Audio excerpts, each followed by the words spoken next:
बेटा नेक्स्ट है cases of motion. तो ये लास्ट टॉपिक में हमने पढ़ा है कि जो velocities of ball after collision होती है v1 डैश और v2 डैश के ये रिलेशन है। फर्स्ट केस है अगर दो बॉल सेम मैसेज की आपस में कोलाइड करती हैं। जब मैसेज सेम है तो इसका मतलब है उनका डिफरेंस जो होगा m1 minus m2 that will B 0 and m2 minus m1 will be 0। अगर ये चेंजिंग आप यहाँ पे पुट करें, इनको सॉल्व करें, तो जो आपका आंसर आता है कि v1 dash equal to v2 and v2 dash equal to v1, कि दोनों बॉल अपनी वेलोसिटी इंटरचेंज कर लेते हैं आफ्टर कोलिजन। तो ये आपको याद रखना चाहिए, जब भी दो सेम मैसेज के बॉल सेम डायरेक्शन में मूव करते हुए आपस में कोलाइड करेंगे तो ये उनकी अपनी वेलोसिटी इंटरचेंज कर लेते हैं। यहाँ से आपसे एमसीक्यू भी पूछा जा सकता है कि two balls of same message are moving in one dimension space with velocity 20 metre पर सेकेंड एंड 10 मीटर पर second after collision their velocity will be. तो वेलोसिटी जो है उनकी जो इंटरचेंज हो जाएगी। इसी तरह आपसे ये भी पूछा जा सकता है कि एक two balls of same message are moving in one dimension case and the ratio of their velocity is 1:2. After collision their ratio of their velocity will be, तो रेशो रिवर्ट हो जाएगी, 2:1 हो जाएगी। ये बेटा आपने जो है ये याद रखना है। यहाँ से एमसीक्यू किसी ये टॉपिक जो है ये 2019 में इंक्लूड हुआ है, पहले ये टॉपिक नहीं था, तो इसलिए आपको पास्ट पेपर में से इसमें से ज़्यादा एमसीक्यूज नहीं मिलेंगे इससे relevant. Case 2, when m1 is equal to m2, यानी दो बॉल्स की मैसेज सेम है लेकिन सेकंड बार रुका हुआ है, तो आप क्या करें, यहाँ पे m1 माइनस m2 को 0 पुट कर दें और v2 0 होने से ये टर्म खत्म हो जाएगी, ये भी और ये भी। आपके पास इक्वेशन में सिर्फ ये टर्म्स रह जाएंगी जिनको आपने डील करना है। तो यहाँ पे डिफरेंस 0 होने से v1 डैश 0 हो जाएगा और v2 डैश जब आप m1 की जगह m2 ऊपर भी और नीचे भी पुट करके सॉल्व करें तो v2 डैश v1 के बराबर आ जाएगा। यानी गेन बॉल्स ने अपनी वेलोसिटी इंटरचेंज कर ली। यानी जब आपका सेम मैसेज के बॉल मूव करते हुए एक बॉल जो है वो सेकंड बॉल से कोलाइड करेगा जो रेस्ट में है, तो जो बॉल पहले से रेस्ट में था वो मूव करना शुरू कर देगा और पहला बॉल रेस्ट में आ जाएगा, तो ये बॉल्स ने वेलोसिटी इंटरचेंज कर ली। Case 3, when m1 is much less than m2, यानी एक लाइटर बॉल मैसिव बॉल से कोलाइड करता है और मैसिव बॉल रुका हुआ है, तो इसमें बेटा हम क्या करते हैं कि ये चूंकि m1 इतना स्मॉल है m2 से कि m1 प्लस m2 को नियरली इक्वल टू m2 ले लेते हैं आप, और m1 माइनस m2 को nearly equal to minus m2 ले लेते हैं। यानी m1 को एक किस्म का 0 पुट कर देते हैं, आप इग्नोर कर देते हैं। तो आप जब ये चेंजिंग यहाँ पे पुट करें तो v1 डैश माइनस v1 आ जाएगा, v2 डैश 0, यानी कि जो बॉल लाइटर बॉल जो है वो अपनी वेलोसिटी से रीबाउंड हो जाएगा और जो v2 डैश है वो रुका रहेगा जो मैसिव बॉल है। ये बिल्कुल ऐसी है कि अगर आप बॉल फेंके दीवार पे तो क्या होता है, बॉल दीवार से टकरा के वापस आ जाती है, दीवार अपनी जगह पे ही रहती है। तो सिमिलर ये रियल सिचुएशन को ये तमाम इक्वेशन जस्टिफाई करती हैं। तो यहाँ पे भी ऐसे ही होगा कि लाइटर बॉल टकरा के अपनी वेलोसिटी से वापस आ जाएगा और मैसिव बॉल अपनी जगह पे रेस्ट में रहेगा। और इससे रेलिवेंट एक एमसीक्यू लिखा हुआ है, a ball of mass 10 gram strikes the stationary massive metallic ball with velocity 10 metre पर second, the velocity of ball after collision will be. तो ये केस हमें ये बताता है कि जब भी लाइटर बॉल मैसिव बॉल से कोलाइड करेगा तो वो रीबाउंड हो जाएगा अपनी वेलोसिटी से, उसकी वेलोसिटी हो जाएगी -10 मीटर पर सेकेंड, अपनी वेलोसिटी से वापस आ जाएगा। नेक्स्ट है जी बेटा fourth case, if m1 is much greater than m2 and v2 is equal to 0, यानी एक मैसिव बॉल लाइटर बॉल से कोलाइड करता है और लाइटर बॉल जो है वो रेस्ट में है, तो इसमें क्या होगा, मैसिव बॉल जो है वो अपनी स्पीड से मूव करता रहेगा। अगर आप ये चेंजिंग यहाँ पे पुट कर दें तो v1 dash will be equal to v1 and v2 dash equal to 2v1, और जो लाइटर बॉल है वो डबल वेलोसिटी से मूव करना शुरू कर देगा। तो बेटा ये तमाम केसेस आपको पता होने चाहिए, उससे रेलिवेंट किसी किस्म के एमसीक्यू भी आ सकते हैं। नेक्स्ट आ गया प्रोजेक्टाइल मोशन। तो it is 2 dimensional motion under constant acceleration due to gravity, यानी ऑब्जेक्ट 2 डायमेंशनल मूव कर रहा है, यानी एक टाइम पे फॉरवर्ड भी मूव कर रहा होता है और एयर में भी मूव कर रहा होता है। हॉरिजॉन्टल और वर्टिकल दोनों किस्म की मोशंस होती हैं। अगर आप एयर फ्रिक्शन को निगलेक्ट कर दें तो हॉरिजॉन्टल डायरेक्शन में कोई फोर्स नहीं एक्ट कर रही होती है other than air friction. Air friction ही है जो ऑब्जेक्ट को आगे जाने से रोक रही होती है। तो जब फोर्स 0 है Fx, तो न्यूटन सेकंड लॉ के मुताबिक F इक्वल टू m में होता है। तो it means M A X equal to 0, तो मैथ तो 0 नहीं हो सकता, it means acceleration A X 0 है। एक्सेलरेशन 0 कब होता है? जब वेलोसिटी कांस्टेंट हो, तो वी एक्स कांस्टेंट रहती है। तो इस अजम्पशन की वजह से कि जो अगर आप एयर फ्रिक्शन को निगलेक्ट कर दें तो horizontal component of velocity projectile motion का throughout the motion constant रहता है, कभी भी चेंज नहीं होता। तो आपकी इस प्रोजेक्टाइल मोशन के टॉपिक में ये माइंड में सेट कर लें कि कभी भी वी एक्स ने चेंज नहीं होना, V X throughout the motion constant रहेगा, क्योंकि उसको चेंज करवाना है फ्रिक्शन ने, और फ्रिक्शन आपने इग्नोर की हुई है। नेक्स्ट बेटा आ गया horizontal motion takes place due to V X. X component का काम है हॉरिजॉन्टल मोशन करवाना, and vertical motion takes place due to V Y.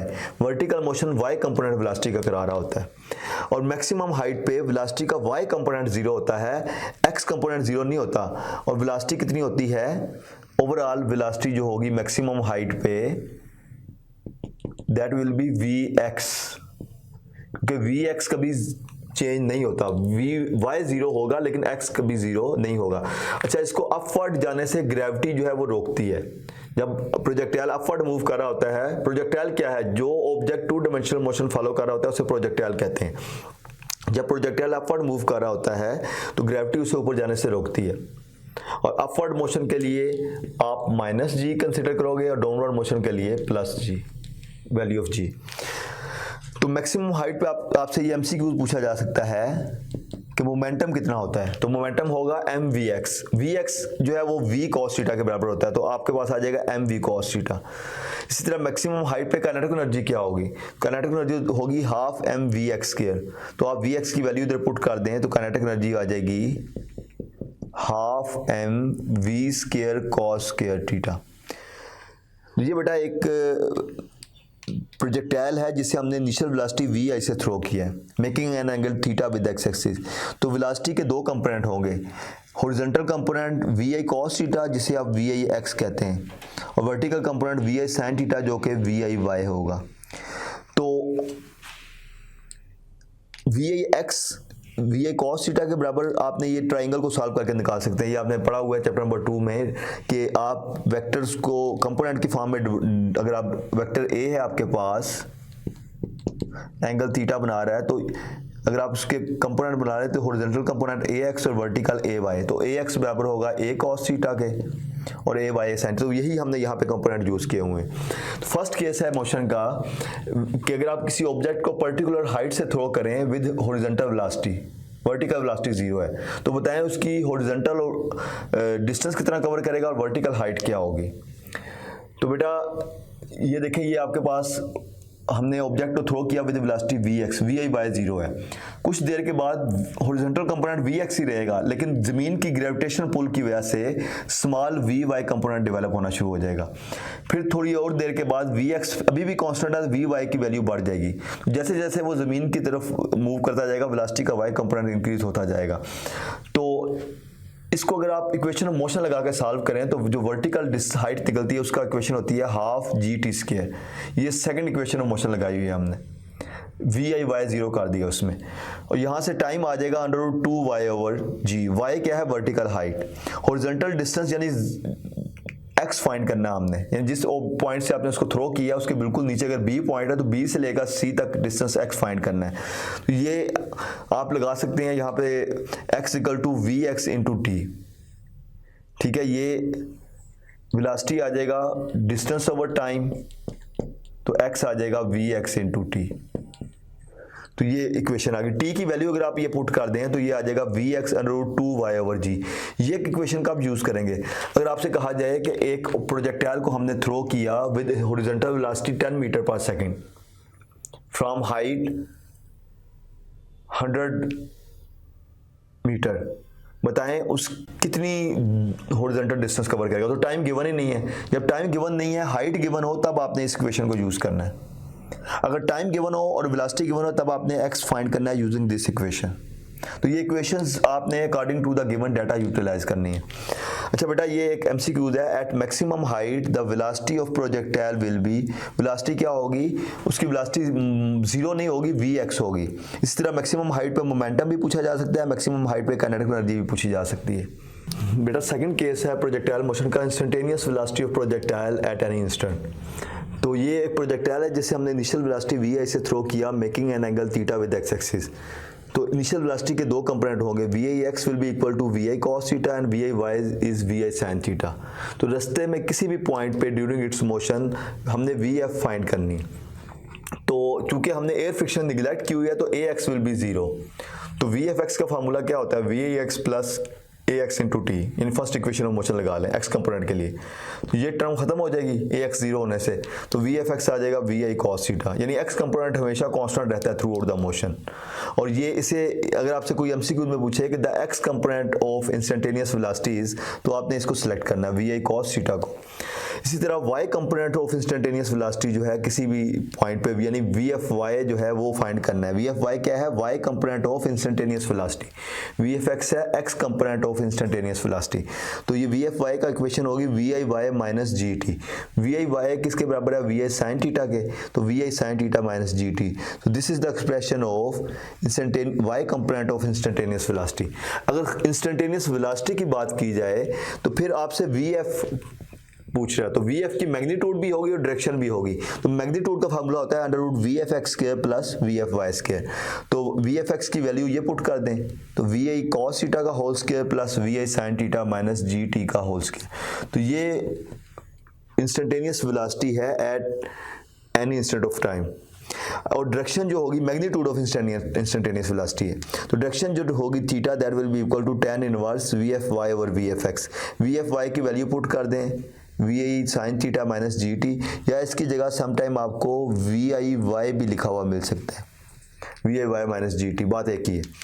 और वी एफ एक्स की जगह वी आई कॉस थीटा। और मैक्सिमम हाइट पे वी एफ वाई हमेशा जीरो होता है, लेकिन V F x throughout the motion constant रहता है। नेक्स्ट बेटा आ गया रेंज ऑफ प्रोजेक्टाइल। ये मैक्सिमम हॉरिजॉन्टल डिस्टेंस है, यानी पॉइंट ओ से लेकर ए तक जो हॉरिजॉन्टल डिस्टेंस प्रोजेक्टाइल कवर कर रहा है, that is called range of projectile. और इसका रिलेशन होता है we I square sine 2 theta over G. Sine 2 theta जो है ये 2 साइन थीटा कॉस थीटा के बराबर होता है। और रेंज मैक्सिमम होगी अगर ये फैक्टर 1 के बराबर हो। आप इसको 1 के बराबर रख के सॉल्व करें तो थीटा आ जाएगा 45 डिग्री। तो 45 डिग्री पे मैक्सिमम रेंज होती है। अगर आप इस इक्वेशन में थीटा 45 पुट कर दें तो आर मैक्सिमम का इक्वेशन बनेगा we I square over g. तो वी आई स्क्वायर ओवर जी की जगह आप आर मैक्सिमम पुट कर दें तो आर आ जाएगा R maximum into sine 2 theta. यहाँ से आपसे एमसीक्यूज पूछा जा सकता है कि आर ओवर आर मैक्सिमम की रेशो क्या है, तो आपने कहना है साइन 2 थीटा। अच्छा बेटा एक और बात यहाँ पे याद रखें कि वो तमाम एंगल्स ऑफ प्रोजेक्शन जिनका सम 90 है वहाँ पे रेंज इक्वल होती है, यानी 20 डिग्री और 70 डिग्री पे रेंज सेम होगी, 30 डिग्री और 60 डिग्री पे रेंज सेम होगी। वो तमाम पेयर ऑफ एंगल्स जिनका सम 90 हो उन पे रेंज सेम होती है। नेक्स्ट आ गया टाइम ऑफ फ्लाइट। ये वो टाइम है जिसमें प्रोजेक्टाइल एयर में रहता है। पॉइंट ऑफ प्रोजेक्शन ओ से लेकर पॉइंट ऑफ लैंडिंग तक का टाइम जो है वो सारा टाइम ऑफ फ्लाइट कहलाता है। उसकी का एक्सप्रेशन है 2 वी आई साइन थीटा ओवर जी। तो अगर आपसे कोई पूछे एमसीक्यूज में कि time to reach maximum height वो असल में हाफ ऑफ द फ्लाइट होती है, तो टाइम ऑफ हाफ फ्लाइट पूछ रहा है। तो टाइम ऑफ हाफ फ्लाइट इसका हाफ कर लें आप। इसको हाफ करने के लिए इसको 2 से डिवाइड करेंगे तो ये 2 कैंसिल आउट हो जाएगा, तो आंसर आ जाएगा वी आई साइन थीटा ओवर जी। तो ये टाइम है हाफ फ्लाइट का या मैक्सिमम हाइट तक पहुंचने का। हाइट ऑफ प्रोजेक्टाइल क्या होता है, मैक्सिमम जो वर्टिकल डिस्टेंस प्रोजेक्टाइल कवर कर रहा है that is called height of projectile. और इसका फार्मूला होता है we I square sine square theta over 2 G. यहाँ से बेटा कुछ शॉर्टकट्स आपको याद रखने हैं, बड़े इंपॉर्टेंट है। If range is N time height तो एंगल ऑफ प्रोजेक्शन थीटा होगा tan इनवर्स 4/n। यहाँ इससे रिलेटेड एमसीक्यूज है, find the angle of projection for which height and range are equal. तो बेटा आर और एच इक्वल है, तो इक्वल का मतलब है यहाँ पे n की जगह 1 है, क्योंकि r is equal to N H expression में n 1 है। तो थीटा का फार्मूला होता है tan इनवर्स 4/n, तो 4/1 करें तो tan इनवर्स 4 आएगा, तो जिसका आंसर है 76 डिग्री। ये आपका न्यूमेरिकल अगर आपको याद हो, बड़ा इंपॉर्टेंट न्यूमेरिकल था एक्सरसाइज में, और जो पूरे पेज पे आप उसको सॉल्व करते थे। लेकिन इस शॉर्टकट को यूज करते हुए आप उसको 2 लाइंस में सॉल्व कर रहे हैं। तो ये शॉर्टकट यहाँ पे हमेशा आपको सपोर्ट करेंगे। देखिए ये 2 लाइंस में आप इसको सॉल्व कर रहे हैं, आपको ये याद होना चाहिए tan इनवर्स 476 डिग्री है। इसी तरह एक और MCQ है इसी शॉर्टकट से related, find the angle of projection for which range is equal to 4 time height. Range अगर 4 टाइम हाइट है तो अब यहाँ पे स्मॉल n आपका 4 के बराबर है, तो theta will be equal to tan inverse 4/n। तो n की जगह 4 पुट करें, 4 से कट के 1 आ जाएगा और tan इनवर्स 145 डिग्री होता है, ये आपको याद होना चाहिए।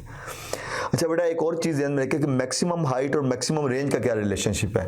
तो मैक्सिमम हाइट जो है ये कब होगी, जब ये फैक्टर ख़त्म हो जाएगा। तो ये रेंज के हाफ होती है। कैसे?